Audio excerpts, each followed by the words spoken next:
Hello, and thank you for listening to THRIVECAST. My name is Dr. Tara Rowe from the University of North Florida and the director of the THRIVE program. THRIVE is a supplemental support program for UNF students with a diagnosis of autism spectrum disorder, or ASD.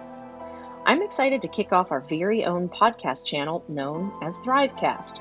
Each episode will feature current, past, and even future THRIVE staff and students as we navigate topics related to our program.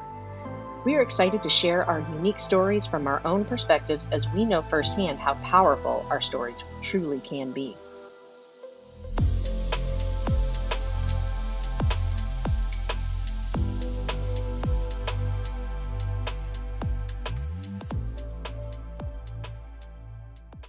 We decided to discuss the college experience and COVID this month on the podcast. Today I'm first speaking with Josh, a student from the THRIVE program, and then I'll be speaking with Kelly, an advising director at UNF. But first, I want to give some background as to why we chose this topic. COVID has caused issues for students and staff on many college campuses, but has also highlighted some overarching financial problems in higher education as a whole. Even before COVID, many colleges were not financially stable because of cuts to state funding and because of the long recovery process of the 2008 recession. More than 1,300 colleges and universities have seen declines in first-year fall enrollment since 2009, including about 800 four-year institutions. That, on top of the current financial crisis, means that many schools are facing layoffs. The University of Akron has laid off about 100 faculty members and a fifth of its total workforce this summer.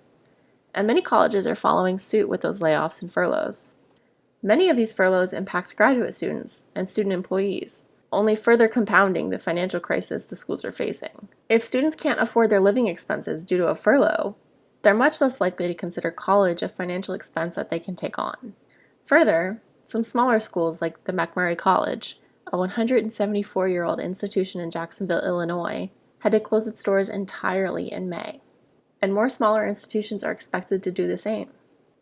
Now, obviously, this is quite bleak, but we're hoping that more students, faculty, and administrators have more discussions like we're having today, in hopes of changing the current climate. More opportunities for discussion would hopefully lead to more creative strategies to come out of this stronger than ever. So with that note, on to our first interview. Hello, I am Joshua Salvador.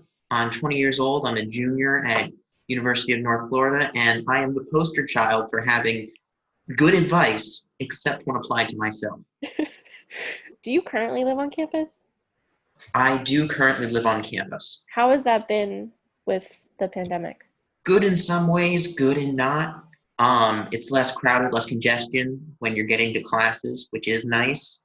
However, any sort of hangout areas are locked. We've made do with the kitchen. We try to maintain distance from each other, maybe not 6 feet the whole time, but we try to keep the masks on all the time, hair and sanitizer. But the social thing has helped. What are some challenges that you faced with completing college in the middle of the pandemic? Well, I've always had issues with virtual classes because I've always had issues with procrastination and not feeling the drive to do classes, but it's just exacerbated with virtual classes. And I've noticed it's easier for some classes and harder for others, and it really comes down to the teacher. I really wish UNF, I don't know if they've put out something that teachers have to follow, but there's certain models I feel like teachers need to do. It really comes down to the teacher, which I don't think it should. There should be certain policies in effect that apply to all the teachers. So a standardized Yes. method for the teachers. Not necessarily standardized, because that implies that you only need to go this far and so far. I think there needs to be standardized minimum, as in you have to at least meet this point. But if you want to go beyond that, feel free. Okay. Because I feel like when we say standardized, we put limits on both sides. But I've had some teachers have been really helpful. I had a lab that I had pushed till the last minute because I had done most of it in class and thought I had it. It turns out I didn't, and I was panicking, emailed the teacher, and he just emailed back right away no problems. You don't have to have it in by this time.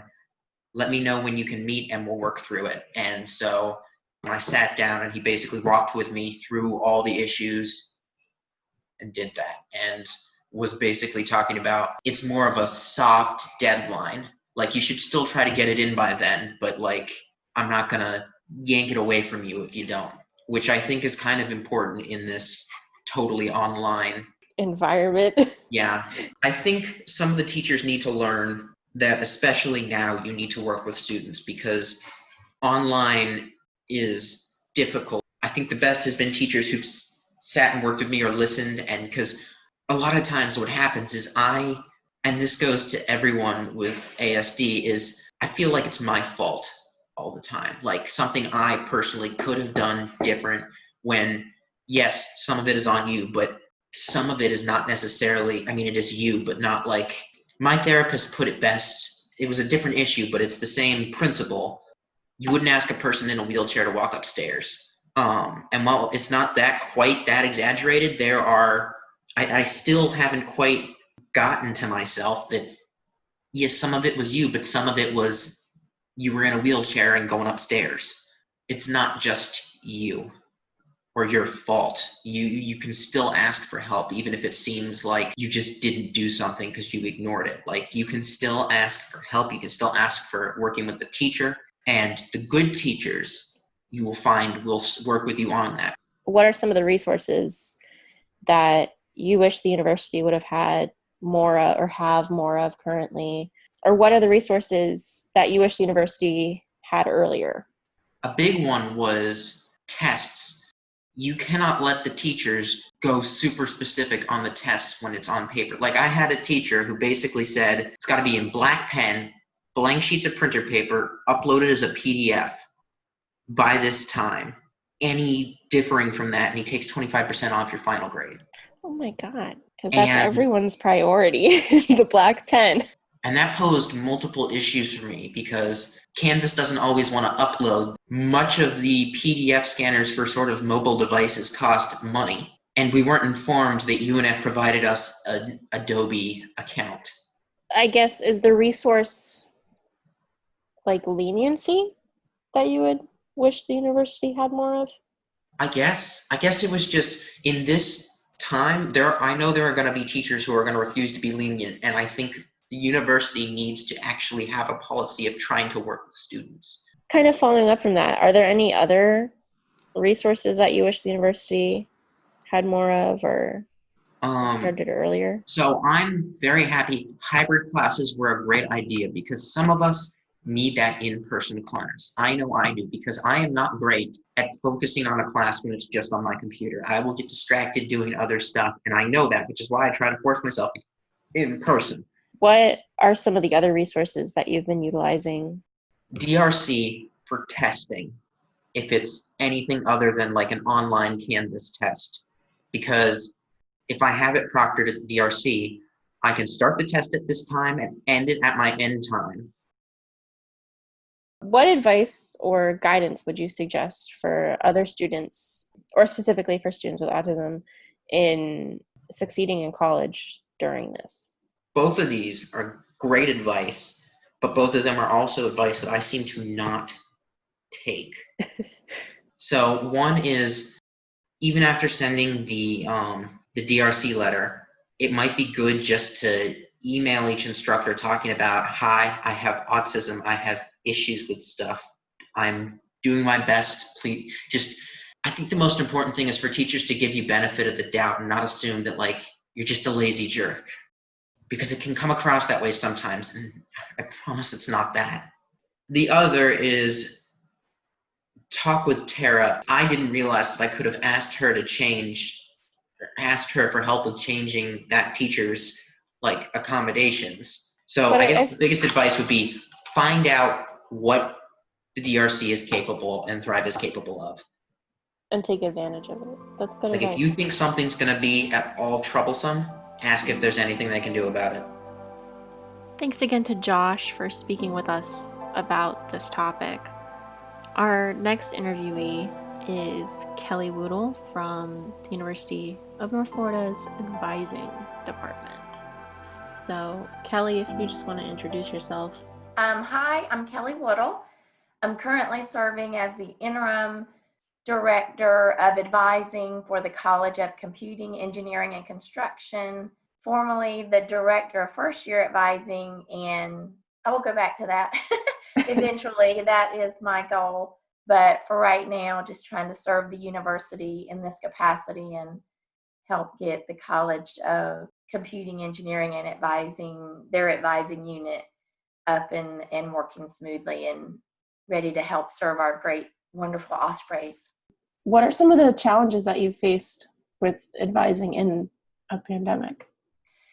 I think the first thing was that we didn't really know the scope of the pandemic and what that would mean in terms of our practices. So we're heavily face-to-face, one-on-one meeting with students. So I think initially not understanding that this wasn't going to be a couple of months. So that first expectation, because in your mind, you're like, well, that's no problem. I can figure out, we did a quick training on Zoom, how to use that and how to use Google Voice and all those kind of things. It's not just utilizing technologies, it's also changing your whole mindset, your whole approach. And what was really challenging, a huge challenge, and I'm so proud of the first year advising team. I don't even know how to express the pride that I have in what we accomplished this summer, because we have a new class of students, 2,700 brand new freshmen coming in, new Ospreys, our little hatchlings, I call them.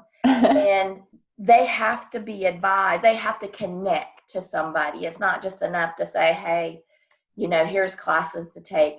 We had to figure out a way to orient them to the university remotely, virtually. Mm-hmm. But this team rose to the occasion, and we recruited faculty, we trained them, but every student that signed up for a new student orientation got to meet with someone, whether it was a telephone call, whether it was a Zoom. 90% of them were probably Zoom. And we walked them through what courses they needed to take, how their math placement score impacted what math they take, how their accelerated mechanisms such as dual enrollment, high school credit, how their AP exams that they haven't even finished yet, what that might mean. And we advise them and we built plans for them. What are the challenges from the university side, like as a whole, that you've noticed?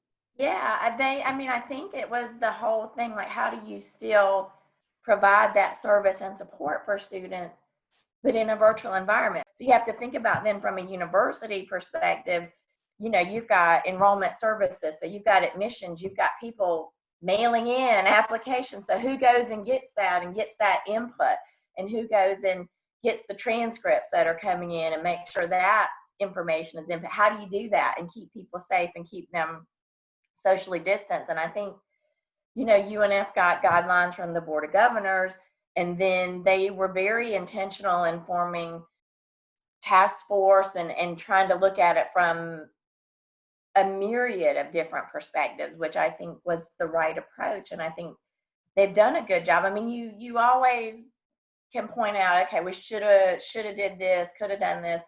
But I think everything that they've done, they've really tried to be very intentional and impactful. All things considered, really, really everyone worked hard to try to think about what is it that we can do to still give the students what they need to be successful. What is it that we can do as a university, and bringing people together and trying to utilize everything that we have at our resources. So it sounds like you guys have been pretty overwhelmed with advising, just with the amount. Oh my gosh, yeah, I'm telling you. So, we love our students, we really do. And I just can't tell you how incredible the first year advising team has been. These people are working 10, 12-hour days. They're answering emails. I see them logging emails in at midnight. Enrollment, my understanding for first time in college students this summer was more than last summer. Wow. That's surprising. It is surprising. But I felt it. And it feels like more. Maybe it just feels that way. So for every student, what was 20 minutes is now an hour and a half. So what are some of the resources that you've been utilizing, or that other advisors have been utilizing to kind of get through? And utilizing our information technology like calling them, like I need access to this technology. I need to have, like I said, the Google Voice, the Zoom, we utilized our Canvas. We created a new to the Nest Canvas course and put all the resources there. Even if you're not as comfortable with technology, embracing technology and utilizing what's out there. So I'd say we relied on technology. We relied on each other. We relied on other advising staff across the campus, other campus units to help students and give them what they need. I know I sound like a broken record, but I'm just tremendously proud of the work that the first year advising team has done to help students, to give students the best opportunity to start off strong. And you know what? You can't spell fun without UNF. We were wondering if you had any specific advice or guidance that you would suggest for any students in general, but more specifically students with autism in succeeding at UNF or in college during this pandemic. My daughter is on the autism spectrum, and she's going to be 23 at the end of this month. I do have a little bit of a different perspective. So I think what's really important for students that are not on the spectrum and students that are is not, number one, is to kind of calm down. So a lot of students get nervous, and I've had so many emails from students. I'm not good at online learning. I'm not good at remote, virtual. And I'm like, number one, take that out. Take that. I'm not good at. You don't know. You haven't done it yet. So what you have to be willing to learn, be willing to use these platforms to give it a try. And if you're having difficulty, reach out and someone will help you. Embrace what you have and don't mourn for what you don't have. And don't be afraid to keep being persistent. Sometimes in this kind of remote environment, things aren't as instantaneous as we like. Mm-hmm. So we might have to be a little bit more persistent. Persistent doesn't mean ugly, doesn't mean rude, doesn't mean mean. It just means that we don't give up and we don't quit trying. Sometimes, and sometimes, we do everything we can, but we can't do everything. But I think that for students still utilizing the resources that you have at the university, just because they're remote or virtual and maybe you're not as comfortable with that, overcome that fear. So stop the mindset, I can't, I don't like, I'm not good at. How can I get good at? How can I use this? And then if you're having trouble, don't be afraid to reach out to your advisor. That was really good advice.